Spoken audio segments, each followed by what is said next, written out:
Good morning, everyone. This is Mihaela with Hey Stella Podcast. My episode today is going to be on the most anticipated docuseries on Netflix that just dropped, as they say, on Netflix, and that is Harry and Meghan. Of course, every time I do an episode, I come from the perspective of acting. I come from the perspective of an acting coach. That is my expertise. I do not pretend to know the history of England, but what I can talk about is the first thing that I want to say is that if those two characters, Meghan and Harry, were to perform in the way that they have performed and tell us their fantasies and their scenarios, I would stop them if I was working with them, and I would ask them some questions to try to fill in the gap that they are leaving in the docuseries. And there's a lot of gaps. The show opens with Harry talking about the fact that he wants to do this because he wants to tell the story and what goes behind closed doors that nobody knows. So he's referring to trying to do a private moment. A private moment in public is when you, as the character, are allowing the public to see into glimpses of your humanity which are not always perfect. And here's the big problem. They're portraying themselves, him and Meghan, as if they have no flaws.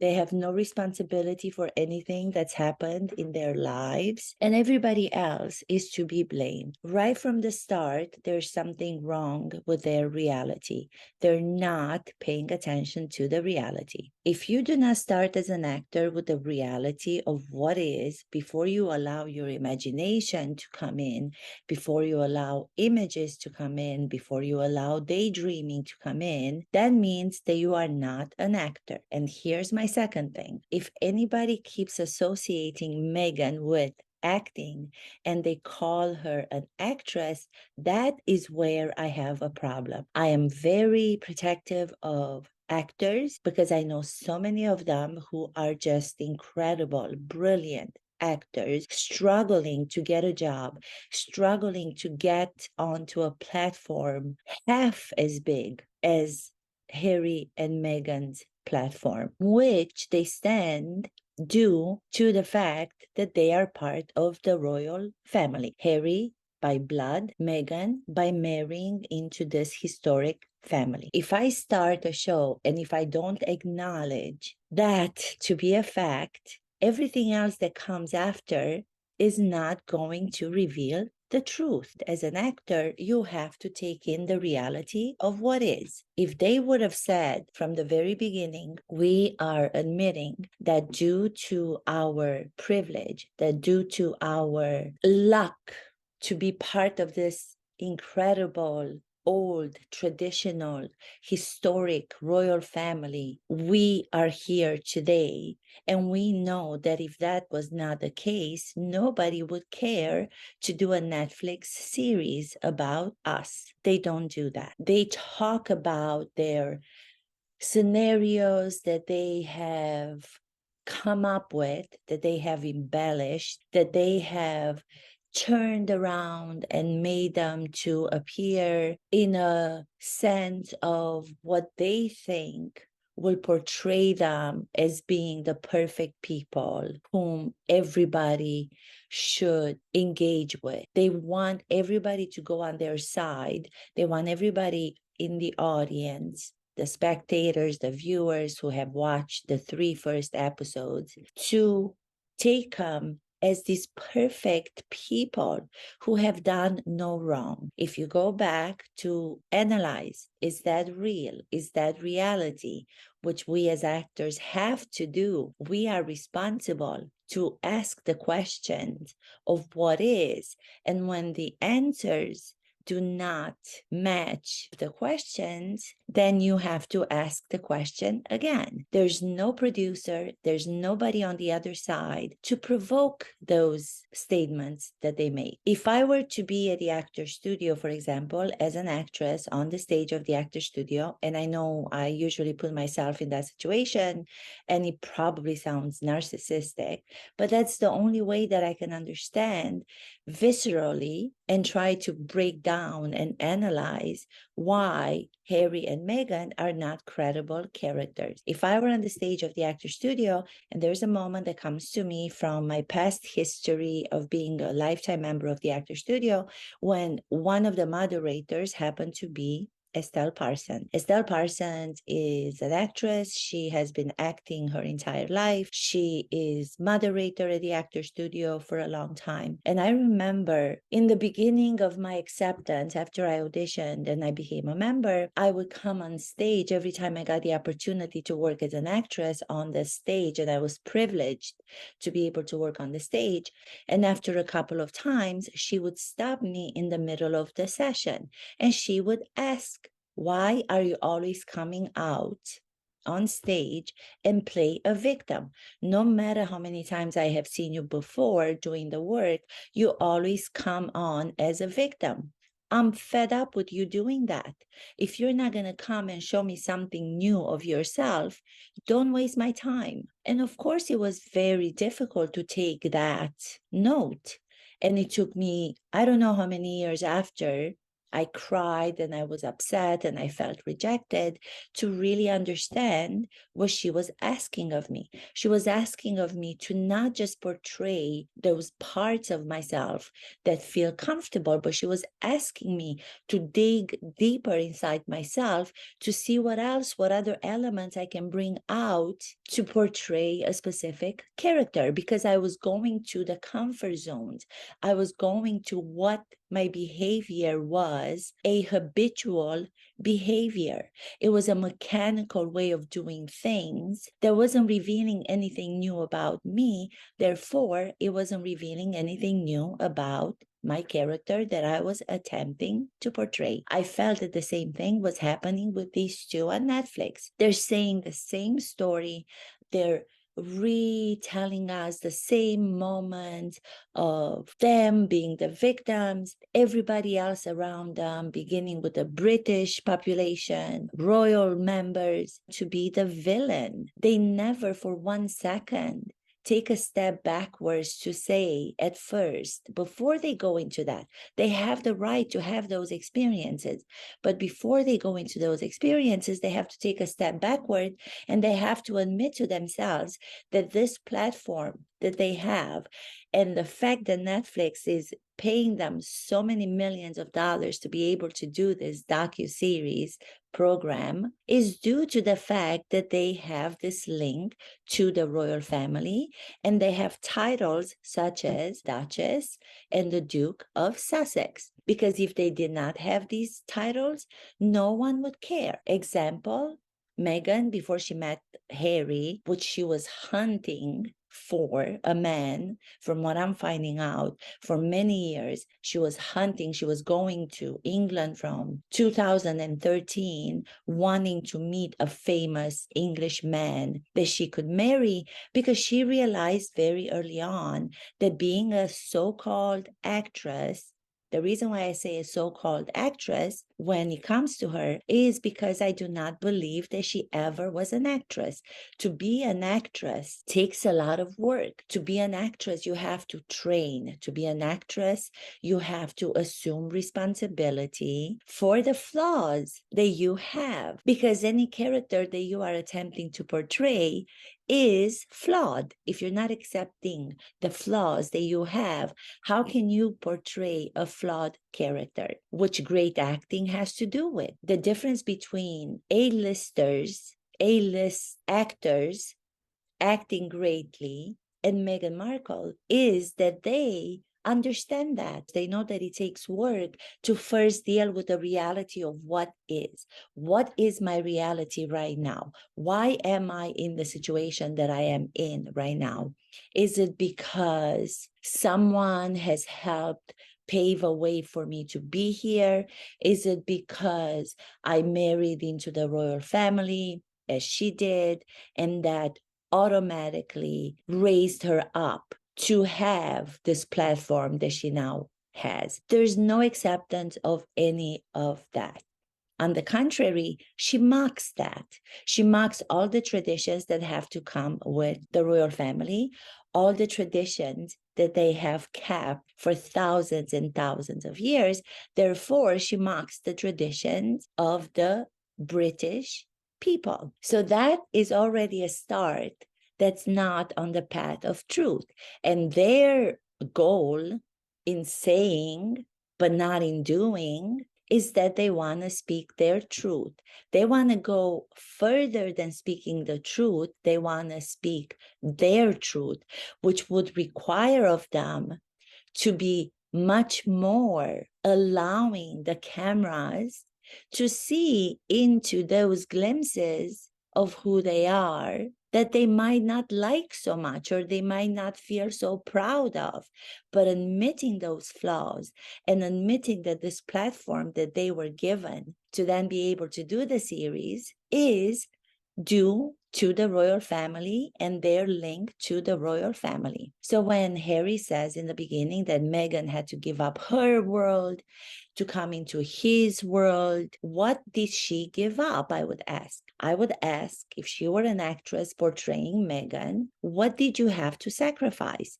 Where there's nobody in the docuseries asking her that question. So she can just jump over it, make a statement that's not truthful, and move on to the next scene. At the actor studio, as an actress, I would be stopped and I would be asked, how did I get here? What does having me getting here provide for me for my future? Where were those questions being asked? I didn't hear any of them. When he says that she had to sacrifice everything that she ever knew to be part of his world, I don't know what she had to sacrifice. She had to sacrifice the struggle of trying to be not even an actress, because I don't want the word acting to be associated with her, because she's not an actress.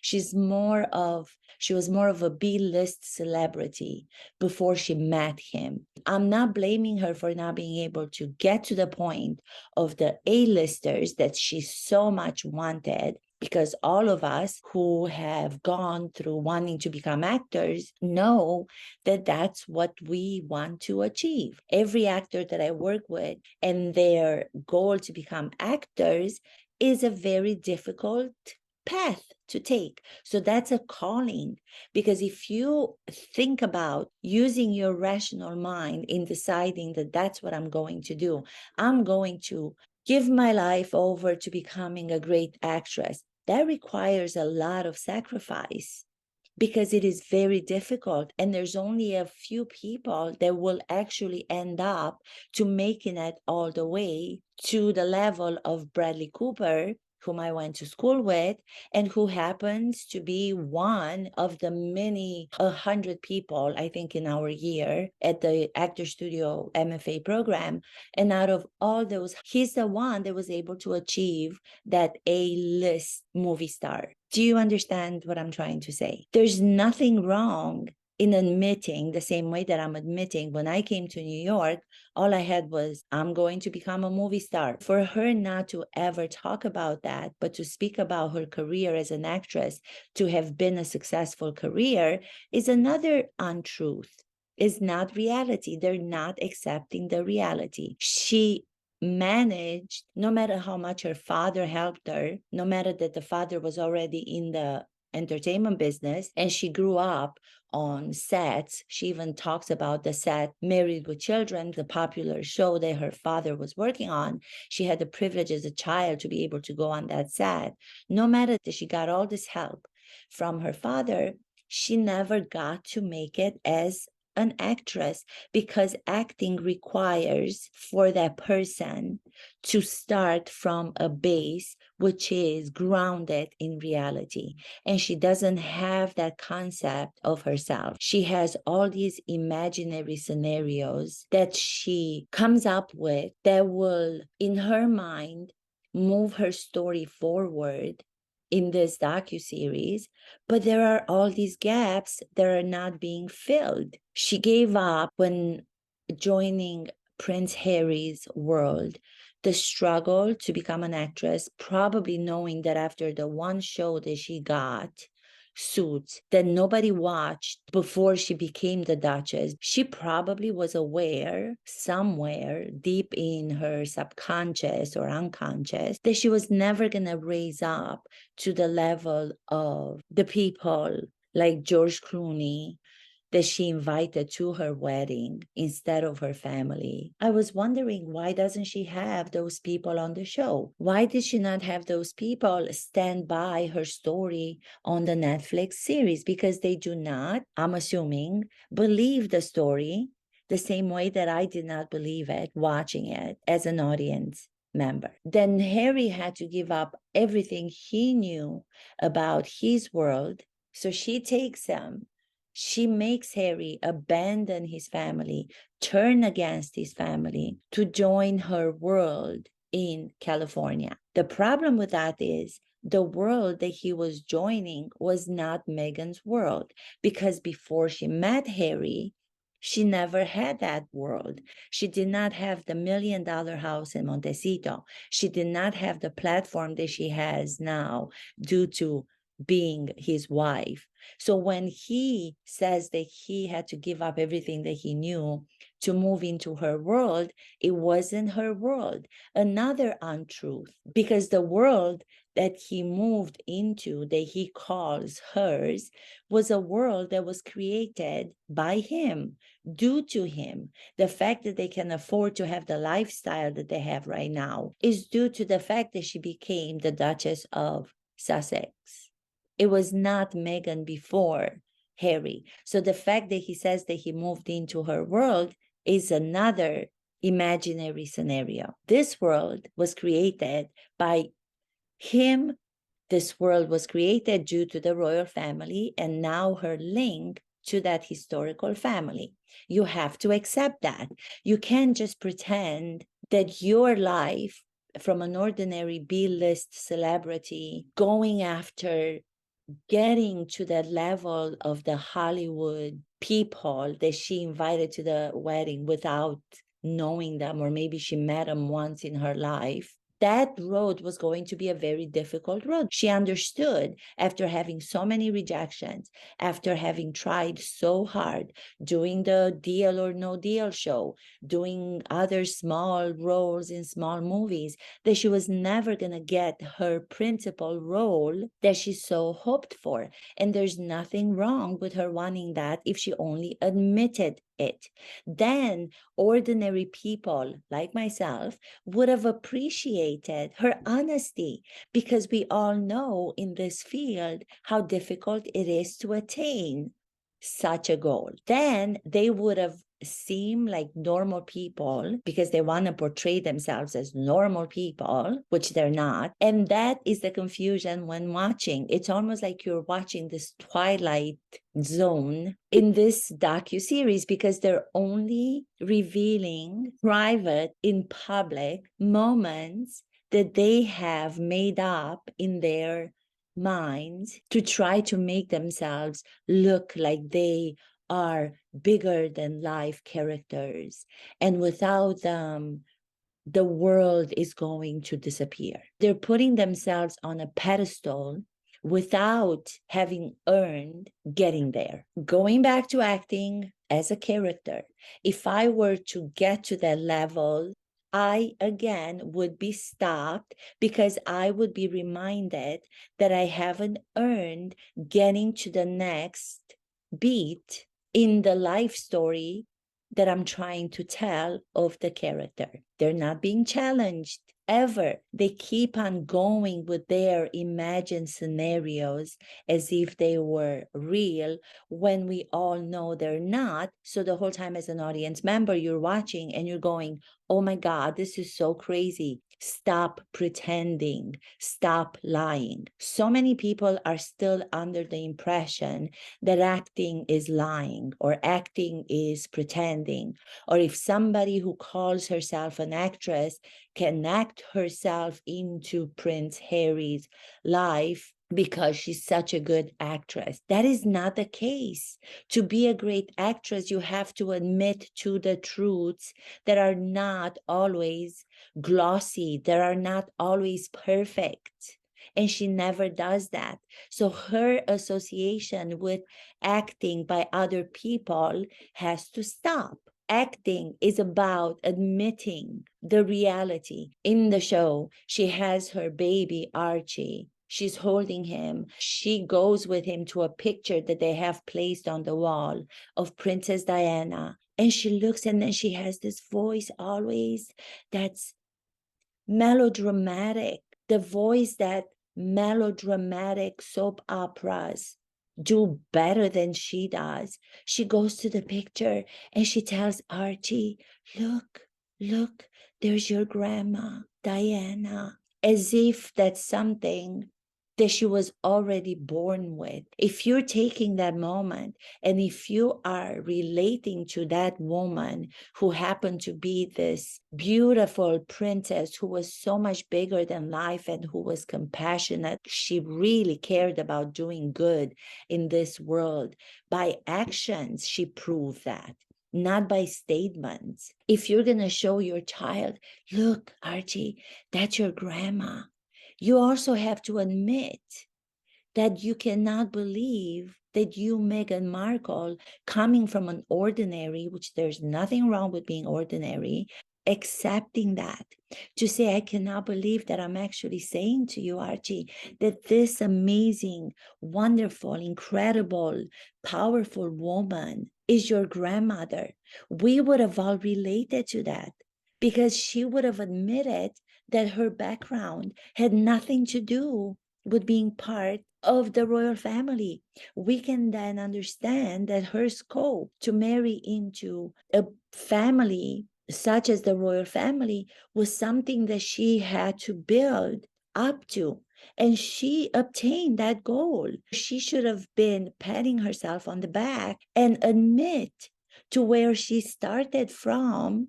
In that moment, she goes to show her son the grandmother being Princess Diana, but she does it with such an attitude as if it is nothing, as if she was showing Archie a picture of an ordinary woman and saying, this is your grandma, Archie. That doesn't make any sense. She's not living in reality. She's living in her imagine scenarios that have no base in reality. If your imagined scenarios have no base in reality, then the spectators are smarter than that to feel viscerally, to feel instinctually that something is missing. The next thing, Prince Harry marrying Meghan, she was around the same age that Princess Diana, his mom, passed. And I think that has something to do with the way that they connected.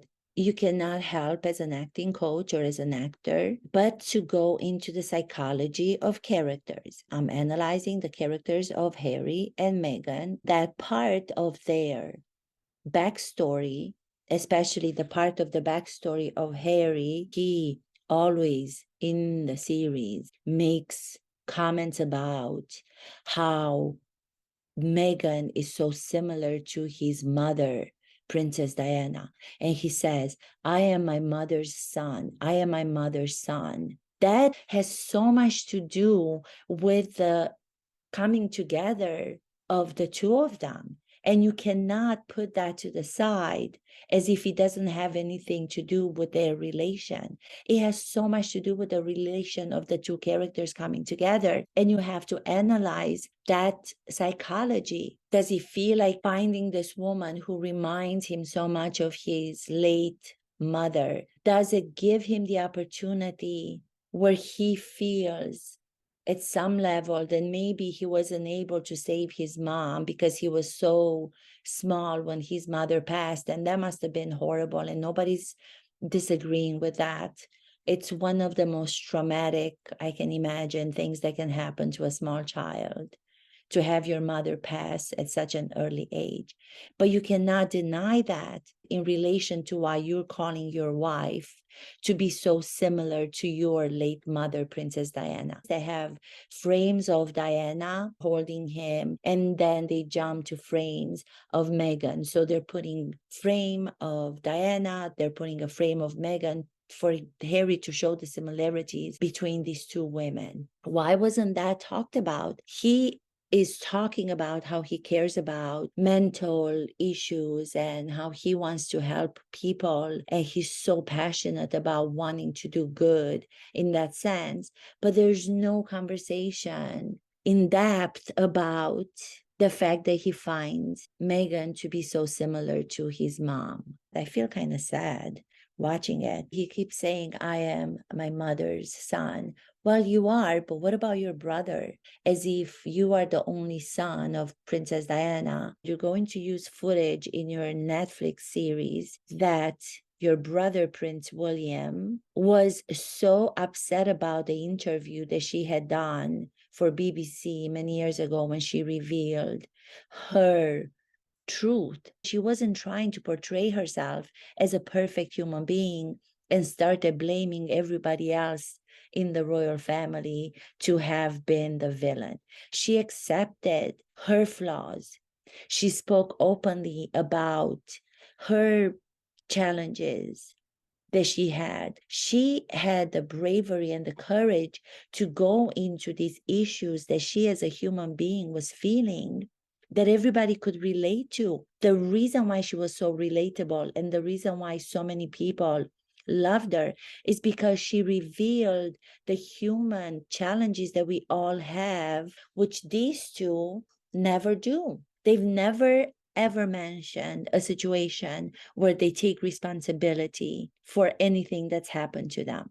Everybody wanting to destroy them. First of all, why would anybody want to destroy you? Because you're putting yourselves at a level of superiority above everybody else to give the impression that you have such a position in this world. You are the leaders of the world that everybody wants to take down.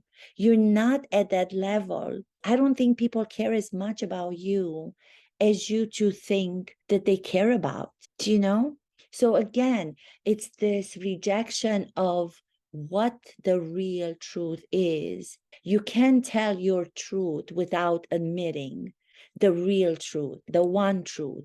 Very confusing to watch. What was another thing that I wanted to talk about when it comes to her and her association with being an actress? I just found out from one of the shows, they were talking about the fact that the late Queen Elizabeth was embracing Meghan when she first started being part of the royal family, when she was introduced to the family. She was very embraced by the British people. She was embraced by the Queen. The Queen was actually fascinated with her being an actress. She even told her that if she wants to continue with her passion, she must go on and continue her work as an actress. And Meghan was the one who said, I don't want to do that. I'm done with that. I want to be part of this. I want to do this. I want to be of service. I want to do what the royal family does, which is to be of service in a different capacity. I don't want to be an actress. The reason she doesn't want to be an actress is because she knew that she wasn't going to have any other opportunities to be an actress, because she, in her mind, somewhere deep inside, I'm sure recognized that she will never have another opportunity to act because she was not an actress. She's never done any training, as far as I know, from the way that she talks about it. There was one point in the series where some friend of hers, some producer friend, I don't know exactly who it was, but she says in the segment, I knew that Meghan, she was never going to be satisfied with just being an actress. If somebody makes a comment like that, that shows me automatically that Meghan and the person who made the comment have no idea what it takes to be an actress. If you're saying she wanted to do so much more, she wanted to volunteer, she wanted to help people, she wasn't satisfied with just being an actress. If you're saying you're not satisfied with just being an actress, that means that you don't know the responsibility that great acting requires. She could have done all the help that she wanted to do if she gave herself the opportunity to go and study acting, to go to admit to herself the truth of her situation, and realize that she has a lot more learning to do to get to the level of the A-listers who are changing audiences through the characters they portray. In order to do so, you have to first admit to all of the things that you might not like about yourself. You cannot do that if you're pretending that you're all perfect and there are no flaws, and everything that you've ever done you've done perfectly, and everybody else around you wanted to destroy you. That scenario will not allow you to move on and become a great actress, because at some point you have to take responsibility for all of the things that you are ashamed of. In the case of Meghan Markle, except the fact that you now are not even considering to have a father, from what Harry says about Meghan's father. She married me and she had a father, and after she married me, she doesn't have a father.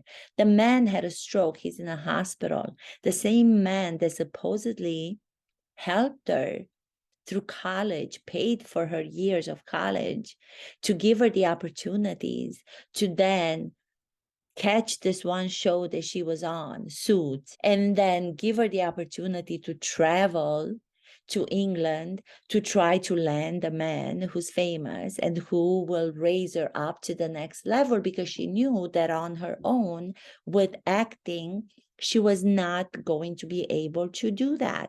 So she was smart enough to know, what do I have to do to elevate myself to the next platform, since acting is not going to be the vehicle that's going to take me there? The next tactic was, let me land a man that's going to have already a platform that I can jump on and not have to be a B-list celebrity, but jump to a principal role in my life story. And I think that's what brought them together. The fact that Meghan was about the same age as Princess Diana, Prince Harry still having the wound of the child, which is so sad, to have his mother passed when he was so young. Him bringing this platform for Meghan that she was craving so much, and she knew that she could not do it on her own through acting, because she was not a great actress. And I think she realized that after having struggled for so many years. Coming together gave them the opportunity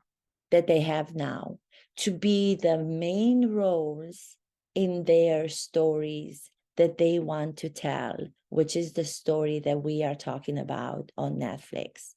Harry, due to the fact that Prince William was older, was going to become the king. He was going to move on as the principal character in the royal family. Prince Harry knew that he was never going to become that principal character in his traditional historical family.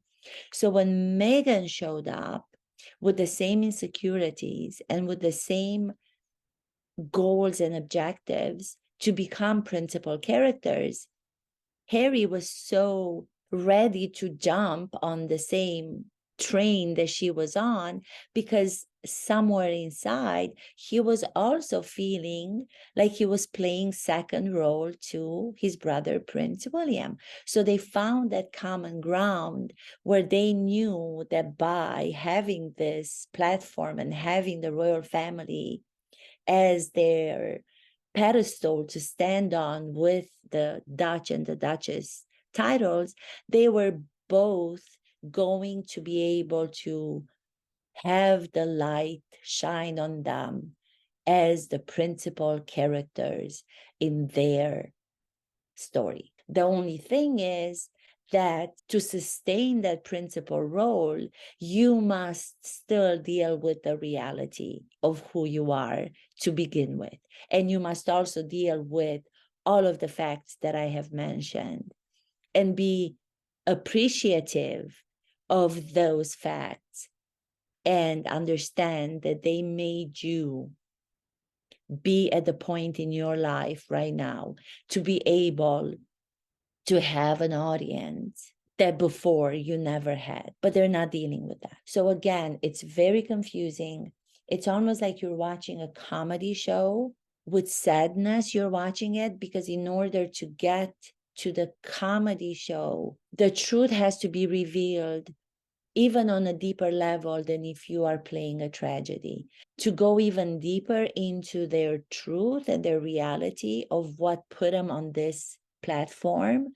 It is going to be something they will never be able to accept, because their behavior and the way that they talk about themselves as if they've reached this point in their lives on their own without any help from anybody is from the start a false statement. So how can you go on to speak your truth when you're denying the truth? That makes absolutely no sense to me, and it's very confusing. The awkward moment that became viral and everybody goes to it is when she describes the first meeting that she had with the late Queen Elizabeth, Prince Harry's grandmother. Supposedly, Harry said to her, "Do you know how to curtsy?" And they have a moment in the Netflix series where she reenacts, because she thinks again that she's an actress and she wants to go into the specifics as if she were a great actress, only she doesn't know that she's not. She's pretending that she's not. I'm sure deep down inside she knows that she's not.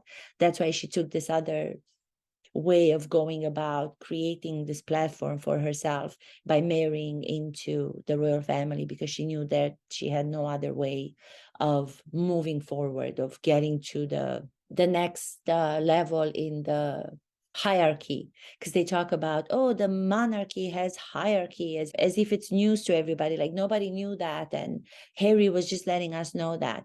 But I think she was trying to move to the next tier of the hierarchy in her life, and she knew that the only person that was going to provide that for her was going to be a rich man. Good for her. Bravo. For this, I have to applaud you, Meghan Markle. Bravo, Meghan Markle. Bravo. You have been able to obtain that goal, and you should celebrate yourself for doing that and admitting that, which everybody would understand, because it's a huge goal to achieve, and you've done it, and you have to be applauded for that. But when you're not recognizing that to be what it is, that's when the people are starting to watch and say, what are they talking about? So when she explains about the first time that she meets the Queen, and Harry says to her, do you know how to curtsy? Do you know how to curtsy to Queen? And she goes, well, what do you mean? I don't understand. What do you mean? This is a woman that pretends to be very smart, and she pretends to be very well researched in other cultures and traditions. So for her to be pretending to be this unaware, ignorant about the traditions of the royal family just doesn't make any of us believe everything else she's saying is true, because she's lying so much, so that even if she does tell truth in some of the segments, you don't believe them because there's so many lies that have been said. She doesn't know who Prince Harry is. When she first was helped to meet him on a blind date, and then it wasn't a blind date, it was on Instagram. That story doesn't make any sense because it was told differently before. But she doesn't know how to curtsy. What do you mean I have to curtsy? Like I have to curtsy. And then she sits there while being filmed in this documentary, and because she thinks she's a great actress, she goes to demonstrate how she went in to curtsy in front of the Queen, and she does this grand bowing, and she sits in it for like 1, 2, 3, 4, 5 seconds, and then she comes up and she goes, nice to meet you, it's a pleasure to meet you, your majesty.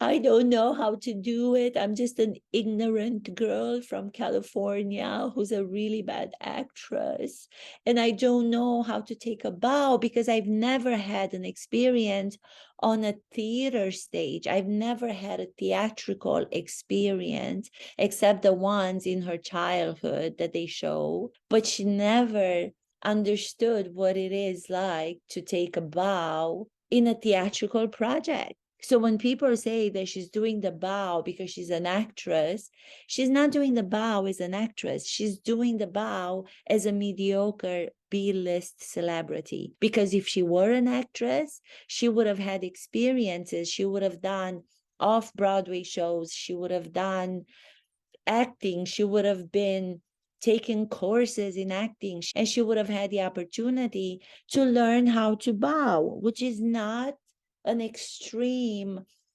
3 seconds to 4 seconds bow all the way to the ground. If you watch actors on stage, they don't put their arms out when they bow after finishing a show. They just come on and they bow and they come up. They bow, they come up. So what was so difficult for you, Meghan, to understand about what curtsing is? If you were an actress who had experience taking theatrical bows on the stage because you would have had some projects that you were in and you could have talked about those projects, you would have known what that curtsy is. It's the same thing as a theatrical bow. It doesn't have to be exaggerated. The reason why she goes so deep into it when she is portraying it to us, demonstrating it to us, is because she's doing it from the perspective of a bad actress. No shame in it. Just admit it.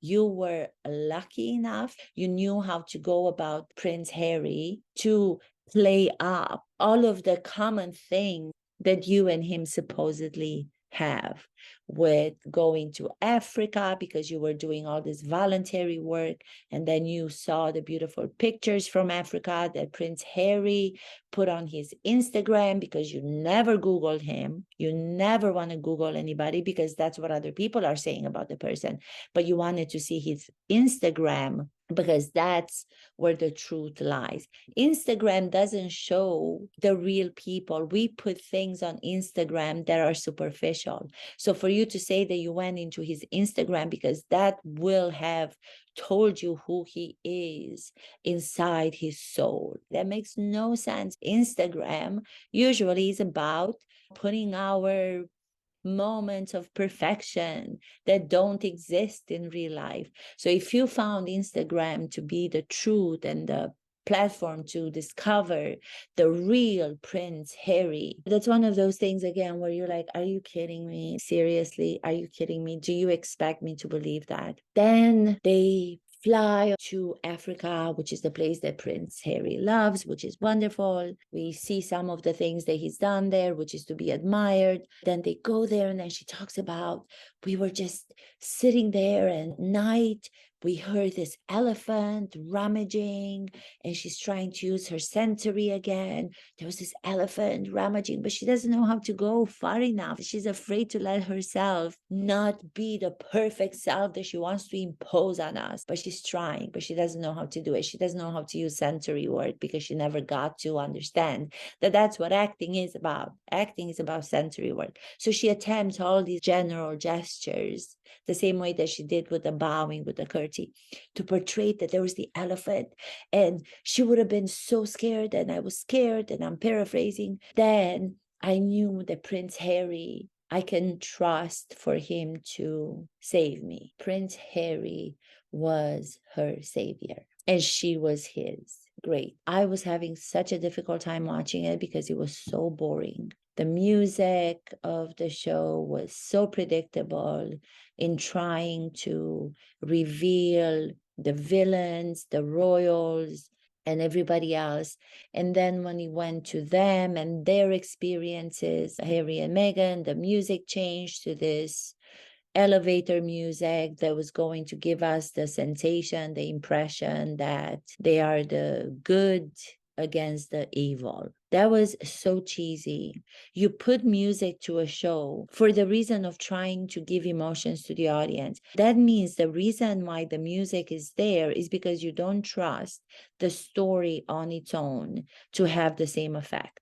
at the actor studio, when music is being brought in during a session of work for actors on the stage, they usually will ask you then to turn off the music because it's very disturbing and it takes away from the actor having to allow themselves to work, relying only on the music to give the emotions to the audience. So when you have to add the music to the show in a way that it was added here, so obviously, it's because you don't trust that you have a story that's going to hold the audience attention. It just sounds like the whole relationship is so toxic. It's one of those clingy relationships because they don't feel confident enough to stand on their own. People are saying about the two of them, they're going to get a divorce. I do not believe any of that. They're so dependent on each other and they don't feel at all secure in their own beings to be confident alone. That's never going to change because they don't have anything to sustain that confidence by themselves. They don't have anything. They don't have anything to base their confidence on. Coming together, it gives them, he's going to save me, I'm going to save him. We're saving each other. We're together. So we can have the conversation between ourselves and make each other believe the lies that we're telling. And the other person confirms the lies, and then he goes back and the other person confirms the other person's lies. That's how they can keep on, because they are playing into each other's made up scenarios. They have each other as listeners at the same time that they're trying to portray their story. So they're confident in that creation of these scenarios that are so imagined. They're not even imagined in a way that's specific. If you allow your imagination to be specific enough, but they don't have the tools to manage that, then they would be more convincing and they would make us realize maybe that what they're saying is the truth. But they're doing that so badly that it's so left at a superficial level that nobody's believing what they're saying. The other thing that was so strange, they're in a car in the back seat. They're wanting to portray the fact that they're being followed and there's dangerous scenarios being followed. They're of so importance in this world that everybody cares about taking pictures of them when there's nobody following. There's nobody around. It's as if I was sitting here and I was saying to you all of a sudden, I am such a great actress. And I have paparazzis when I go downstairs to the grocery store. And I have all these paparazzis. And when I went downstairs earlier, before I started doing this episode for Hey Stella podcast, there was a paparazzi. And now, I don't know, there's something outside my door. And I think he came up. Harry, did you see? Did you see that guy? And then he turns around and he goes, where? Is it the same guy? And another thing she says, there was another one in the building when we were coming out to the car. I just want to make sure that you're aware of it. There was another one. There's no paparazzi around. All of the pictures that they used of so-called paparazzis taking pictures of them all the time, trying to put them in dangerous situations, they were now revealed to be pictures of the paparazzis that had to do with A-listers and the premieres of their movies. So she's always in the back of her mind going to feel insufficient because she never made that to that level of her guests that she invited to her wedding. It's so crazy. Oh, another thing, they talk about her half sister. So this woman comes on, again, they're building their story in a way that's going to put them in a good light, which is they bring in her half-sister's daughter. She wants to reveal to us that everything that's being said about her abandoning her family, which is the truth, she's abandoned her family, no matter how much she wants to turn this around. But she's brought her half-sister's daughter to say that she has a great relationship with her, how important it is for her. And then they talk about the fact that the reason why she didn't invite anybody to the wedding, it wasn't because of her. Again, take responsibility. I did not want anybody at the royal wedding to see the family except for my mom, Doria, who happens to be in the Netflix series. And I feel so sad because you can just see the way that she's trying to play their truth And it just feels so controlled. And I feel like I want to tell her, Doria, you don't have to do this.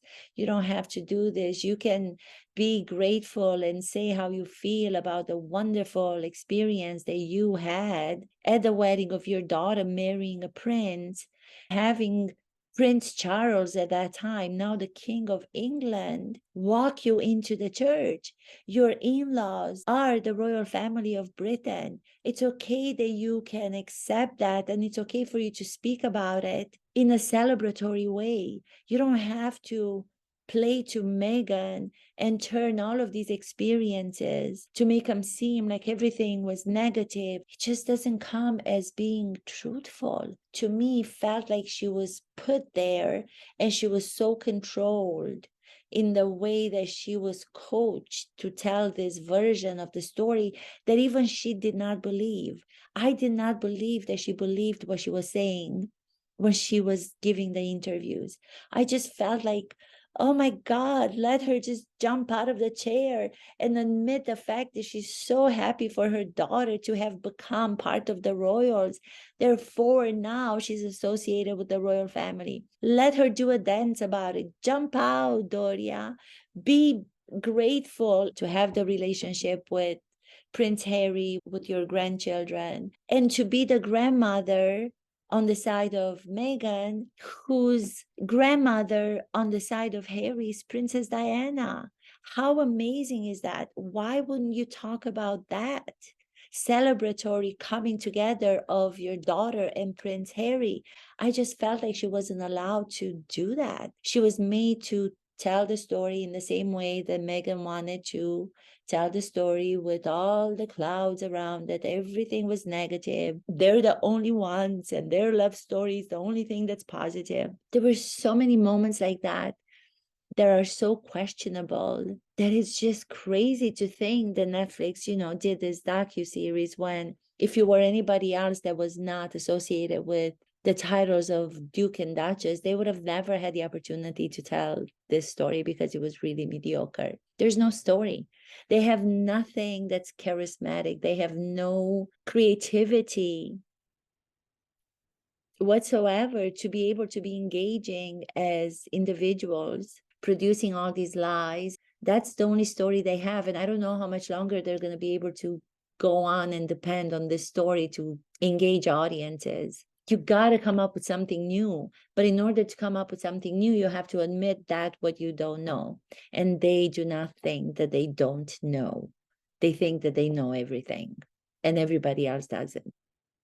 So going back to that relative of hers, the daughter of Samantha Markle, she was brought onto the series to give the out to Meghan, and for us to believe that everything that's being said about her disowning her family and not wanting anybody to be at the church when the wedding happened, and that she chose the A-listers to be there that she hardly knew over her own members of the family, did not have to do with her decision. It had to do with the decision of what the royals imposed on her or guided them to do, that her niece would be better if she would not be invited because she was the daughter of Samantha Markle, and Samantha Markle was coming out to reveal the lies and to reveal Meghan for the liar that she was. If Meghan is such an activist, and if she's such a revolutionary as she wants us to believe that she is, don't you think that she would have stood up for her niece to say, I thank you so much for your guidance, but no thank you. I'm going to invite her because we have such a great relationship and she's my family. I'm going to stand up for my family. But she didn't do that. Doesn't make any sense. So she's trying to put herself in the good light. And again, because of the gaps in it, nobody's believing it. To go back into people saying about Meghan Markle that she can make herself cry out of her left eye because she demonstrated some years ago on a thing that she did. She needs 3 seconds to cry out of the left eye. It's not about producing tears. It's not about how long it takes to produce tears. This is what drives me crazy about people who talk about acting as if they know what acting is. That is so wrong. It's not about producing emotions and then questioning if those tears are actually real tears that are falling down your cheek. It's not what it's about. It's about the audience taking in that moment when an actress or when a human being is crying, and allow your experience to what you're watching to move you or to not move you. If I'm watching actors who are bad actors, who are doing general acting the same way as Meghan does, and she produces one tear down her cheek, I don't care how many tears are real coming down her cheek. It could be one, it could be 10, it could be coming out of both eyes, it could be for 10 minutes, it could be for 5 minutes. I'm going to be watching her do the crying, and because it's not linked to something specific that's happening to her, that's making her cry, I'm not going to believe it. All you have to do is allow yourself as an audience member to say, am I being moved when this person is crying? You don't have to worry about the tears as being fake or real. It's not about the realism of the tear produced in the eyes and then falling down your cheek.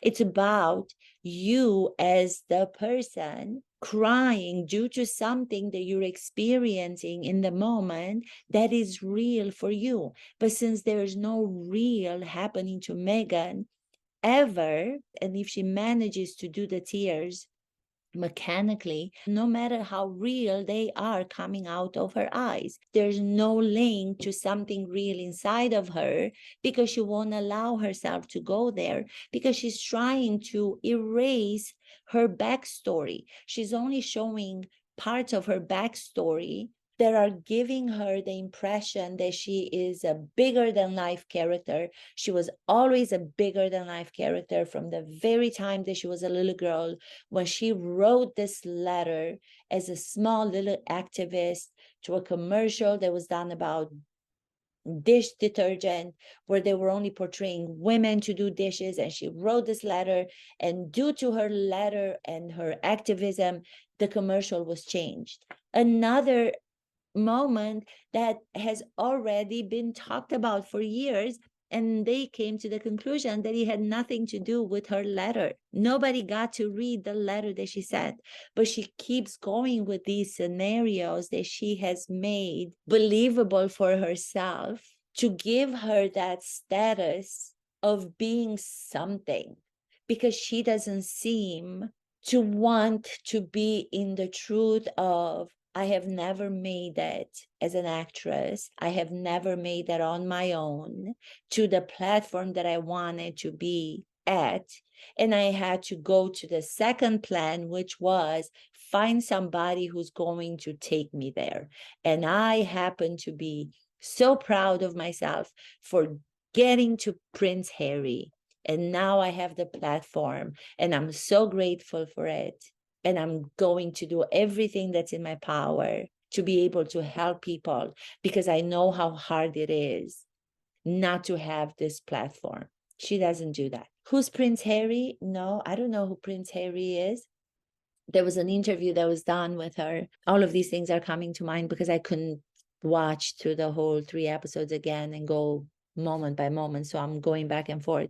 But now another moment comes to me where she was interviewed before she met Prince Harry, and she was asked questions, what song do you like? And she says Nina Simone, Freedom, the Freedom song. And even the fact that she's always talking about freedom, liberty, expression, I'm free, I am free to do what I want. I'm not going to go and be tied down with the traditions of the historical family. I am a free artist, when she knows she's not. So she mentions freedom, liberty, freedom, liberty. That's the tune that she plays on her guitar. They even have a guitar. I don't know if anybody plays the guitar. And then the next question was, if you were to choose between the two princes at that time, I think this was an interview that was done in 2015, who would you choose, Prince William or Prince Harry? And she goes, well, I don't know. I don't know. Only the fact that she takes a moment to say, I don't know, shows that she's actually trying to portray that she is not interested,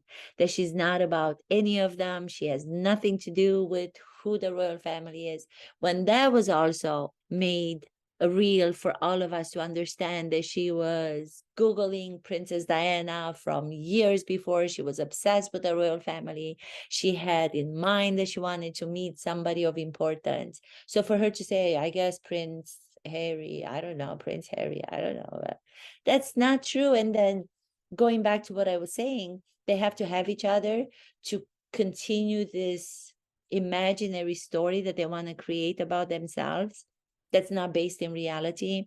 Prince Harry looks at her and says, "Oh my God, when was that done? Did you remember that?" That just shows me how little you knew. He's the only one that's believing her imagined scenario about everything that she says, because he needs to have himself an imagined scenario about himself, because that's the only scenario that will make them principal actors, principal characters in their lives. They didn't have that opportunity before due to the real circumstances of their background. So they have to believe in each other, and they have to believe in each other's lies to keep themselves grounded in this imagined fantasy-like scenario that they want us to believe. All of us as audience members are smart enough to say that's not happening. There's no truth to what you're saying, because there's too many missing gaps that nobody's challenging you to come up with to fill up. It doesn't work that way. An actor preparing for a character has bigger responsibilities that they have to admit to and to the reality that is before they go into the imagined circumstances. And here are two people who are wanting to distort reality and are distorting reality. They're just being given free, go ahead, do it. Bravo for those supporters of Meghan and Harry who are just so desperate themselves, maybe in their lives, and they need the same kind of made up scenario for their lives to be able to go on and not have to deal with the reality of life, which is sometimes great and sometimes really, really painful. But if you don't deal with the pain in a truthful way, but you're using pain as something that's going to get you audiences, it doesn't come out as being honest and real. Oh, yeah. So they call each other, she calls him H. I think the reason why she calls him H is because it has to do with the titles again. If you're so against the family, like the royal family, and you don't stand for anything that they stand for, why are you so concerned about being called the Duke and Duchess of Sussex? Give it up. The titles of HRH were taken away from my understanding. I don't know. I hope I'm not mistaken about this, but if I am, I'm sorry, because I don't know much about that. But I feel that there's another analysis, that's just my opinion, analysis into why she calls him H is because it's almost like the beginning of a title sounding HRH. So she still decides to call him H, as if to say, I don't care the reality of having that being taken away. To me, he's still H. It just gives like this grand sound of a title. One other thing that I've always wanted to comment on, which I don't think anybody has, and this is, again, due to the fact that I'm putting myself in the situation when I work as an actress and I have to give myself into the circumstances of the characters and I have to analyze the characters. Going back to what Elia Kazan always says about the definition of acting to be psychology transformed into behavior, I could not help but remembered in my life some years ago, I was dating this one guy and he was bald on top of his head, and then he only had hair on the side and on the back, and he had no beard. And because I wanted him to be everything that he potentially could be, which was not a good way of going into a relationship. I learned painfully not to do that anymore. But at that moment in my life, it was almost like I wanted him to be what I imagined him to be, so I can relate to the leaving the reality to the side. That's how I can look at these people and break down their behavior and their comportment because of the training that I had as an actress and as an acting coach. And then I allow my own experiences to confirm that, which is the analysis that I'm making on other people.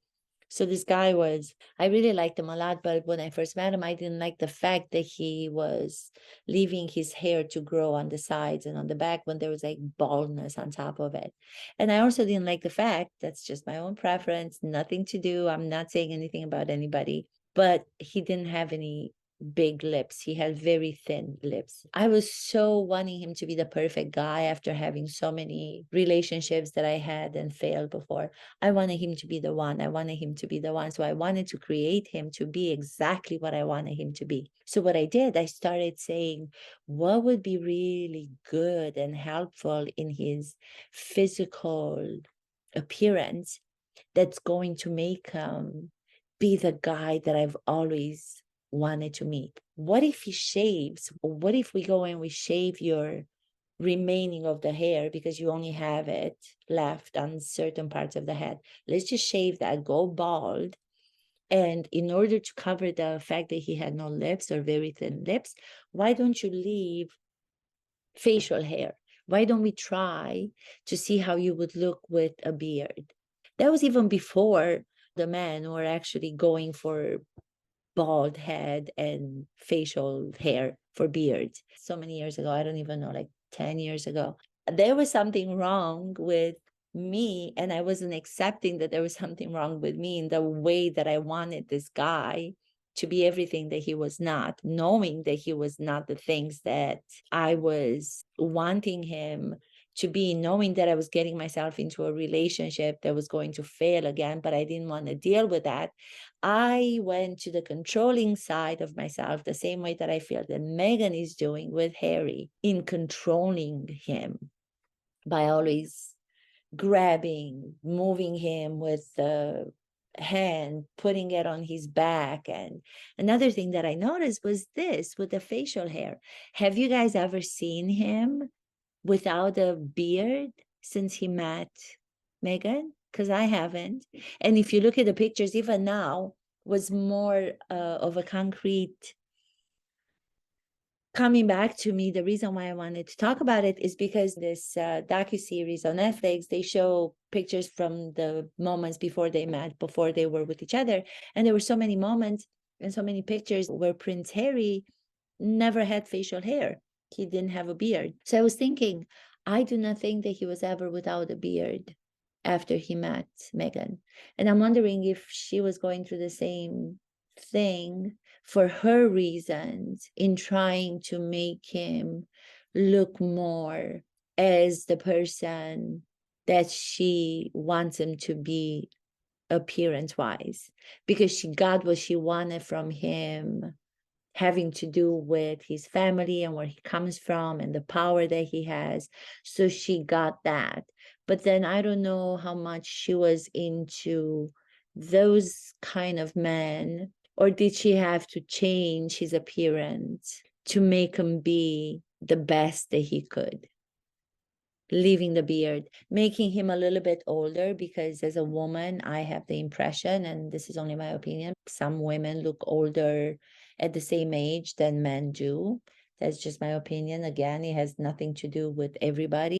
If I'm looking at men who are around my own age, they look younger than I do. So I don't know if maybe that was one of the consideration that she had. She wanted him to look older because she's a couple of years older than he is. And he's now with the beard all the time. I've never seen him clean shaved since he was with her. That just reminded me of my own personal experience in the relationship, my teaching lesson from that relationship. Not try to change anybody, because the trying to change somebody into what you see him to be as the best version of themselves is not going to save the relationship. It was a horrible relationship. With these two, I think they're going to be able to stay together because they're the audience of each other, telling these fictional scenarios that are, even as fiction, are so badly told because they have no creativity. They have no way of telling them specifically with details because they do not possess any of that. The royal family has nothing to worry about. The fact that Kate and William were being portrayed, and she calls them Will and Kate, as if to show that she doesn't care about the titles, and she doesn't care about the status of the family. She's already been the grand Meghan before she became part of this royal family. Only the fact that she brings them down and she calls them that is just like, oh, or the fact that she met him the first time, she didn't know what to do because she's a hugger. I'm a hugger. You're a woman of 40, Meghan. You would be able to assess, you would be able to read a room and understand this is a situation where you're meeting these people for the first time. If I were to meet any people, not even having to do with the royal family for the first time, why would you want to meet them barefoot? Like, sincerely, why would you want to do that? Or with ripped jeans, and you would want to hug them? You have to read the room. She thinks that her freedom of expression should be done at all times, whenever she wants to, because she doesn't make the difference between, there are different scenarios, there are different situations, there are details in the way that you go about doing this meeting for the first time in comparison to doing a meeting with another person that's been your friend for a long time.